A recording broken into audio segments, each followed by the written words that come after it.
સત્યાગ્રહને કારણે નહીં પણ હાથમાં હથિયાર જોઈ અંગ્રેજો ભાગ્યા. બિહારના રાજ્યપાલનો બફાટ. બિહારના રાજ્યપાલ રાજેન્દ્ર આલેકરે અંગ્રેજોના ભારત છોડ્યા અંગે નિવેદન આપ્યું છે. ગોવામાં તેમણે જણાવ્યું કે સત્યાગ્રહને કારણે અંગ્રેજોએ ભારત છોડ્યું ન હતું. અંગ્રેજોએ જ્યારે લોકોના હાથમાં હથિયારો જોયા તો તેમના લાગવા માંડ્યું કે લોકો હવે કોઈ પણ હદે જઈ શકે છે. ગોવા પોર્ટુગીઝના આક્રમણનો ઉલ્લેખ કરતા રાજ્યપાલ રાજેન્દ્ર આલેકરે જણાવ્યું હતું કે હવે સમય આવી ગયો છે કે ડર્યા વિના ઇતિહાસ વિશે સાચો પરિપ્રેક્ષ્ય લગાવવો જોઈએ.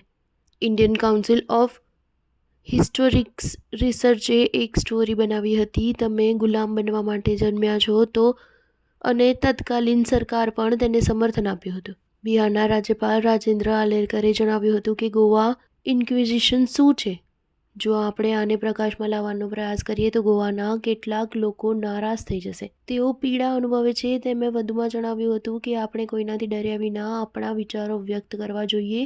જેમણે આપણા પર હુમલો કર્યો તે ક્યારેય આપણા બની શકે નહીં. તેથી આપણે આપણો દ્રષ્ટિકોણ આગળ લાવવો જોઈએ. જો ગુવાહાટી જેવા સ્થળોના લોકો આપણને તેમનો ઇતિહાસ કહી રહ્યા છે તો ગોવાના લોકો પોતાની ભૂમિનો સાચો ઇતિહાસ કેમ નથી લખતા? સ્ટાર ન્યૂઝ 7 હંમેશા સચ્ચાઈની સાથે.